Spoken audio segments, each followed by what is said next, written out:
Our very first presenter tonight is Deb Moxey. She's the Program Manager at Triple Care Farm's Youth Withdrawal Unit, known as David Martin Place, the first of its kind in New South Wales. In this role, she manages a multidisciplinary team who provide 24/7 clinical and psychosocial support for up to 10 young people at a time. The facility manages the complex needs of each individual, giving them a safe and supportive environment to break free from drug and alcohol addiction. Deb is a registered nurse and midwife, and she holds a master's degree in education. She's also a mother of 5 and a grandmother of 2, so extra kudos to her for joining us tonight. Thanks, James. I'm going to start off with a pretty serious question.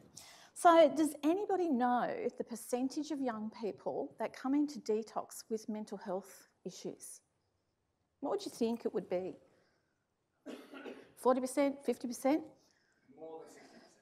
You know what? It's 90%. So 90% of those kids that come into detox already have existing mental health conditions. Mostly they come in with depression and anxiety.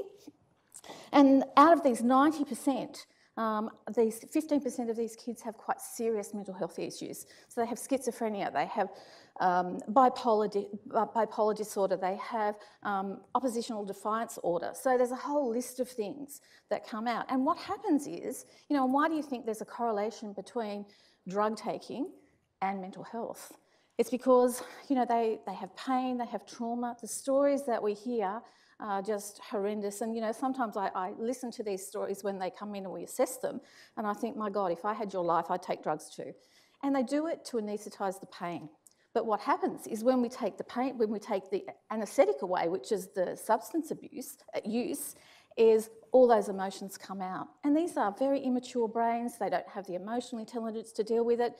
And it's a really, really traumatic experience from it. So it's not just reducing the drug addiction, it's about managing the psychosocial part of it as well, and teaching them those skills. And it's a bit like the chicken or the egg. What came first, the chicken or the egg? The drug abuse or the mental health?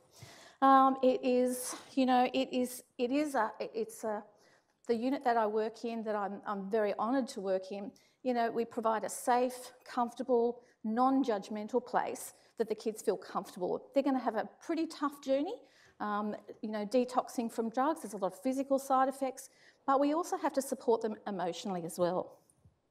So I think what I would like to do is I'd like to share a story about one of our young people called Mary. So Mary is a 22-year-old young woman from country Victoria. She has a history of domestic violence, homelessness, sexual assault, many years of very, very heavy polydrug use, neglect, malnutrition. So she came into our unit, and she was a bit like a deer in the headlights. Any minute she was going to bolt out the door, but she stayed.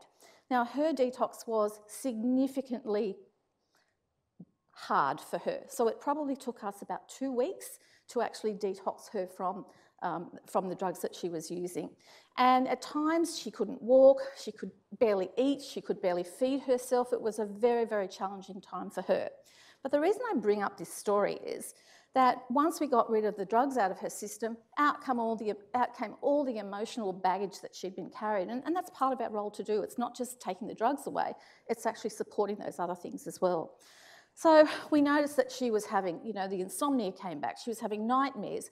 It was, she couldn't eat, she couldn't sit still. She was in a real mess. So we actually got her a psychiatry appointment, and she has ADHD. So all those years she's been having ADHD. We got her on some medication, and she completed her detox in about 6 weeks. And she moved over to the residential rehab side, which Tamara will talk to you about. And I asked her, I said, how do you feel now you've got these these ADHD drugs on board? And she said to me, and I'm a bit scared to move too much in case I fall over, but she said to me, I used to be like this. And she said, but now I'm like this. So she could read a book, first time she could read a book in 12 years, because she couldn't sit still. So she was like our little ever-ready bunny. So now Mary has completed her detox. She spent 110 days at Triple Care Farm, which I think is actually, she told us on graduation, that's the longest anybody stayed there. but that's what she needed. She completed all her work. She was a very keen gardener. She would cook. She's left the program now. She's living independently, and she's completing a Cert 4 in community services because she said she wants to give back. You know, and I just felt really honoured to be able to watch that journey, and it still makes me tear up because it was such a hard thing for us to have to watch as a mother. But it was, you know, I'm just so proud of her. So I think the other thing that the benefit that we do, I think the greatest benefit that we give is we give these kids safety, we give them kindness, and we care a lot. It's a purpose-built building, you know, specifically for kids 16 to 24. I'm supposed to say young people, but I think having 5 kids and being a grandmother, I can call them kids. So we don't just take the drugs, you know, get the drugs out of their system. You know, we teach them other skills as well. So, you know, we teach them to cook, we teach them to do basic skills, make a bed. Some of these people haven't had role models or family members to be able to teach us those skills. The other thing we do is we teach them that there's more food groups than Maggi noodles and toast, because apparently they are a food group on their own. So we do have them there for emergency purposes, but they do learn to cook, and it's just a joy. I think probably one of my happiest moments is on a Friday afternoon when I'm leaving. So day 1, they come into the unit. Day 3 and 4, they're usually pretty physically sick, and it's a really, really tough time, and we manage those symptoms. So by Thursday, they're starting to feel it. Most of them are starting to feel a little bit better.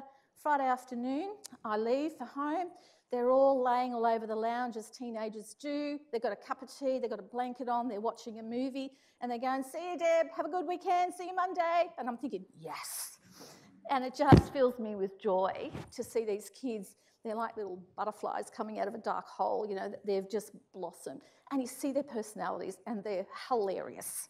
But we provide them things, you know, we have basketball courts, and we have PlayStations, and things that teenagers, you know, it's very relative to what they actually do. So I guess for us, these things are very expensive to run a place like David Martin Place and the Withdrawal unit. Oh, you can see our beautiful unit. And yep, they're the lounges that they slob all over, limbs everywhere. You know, it does cost a lot of money. So I guess it comes down to financial support.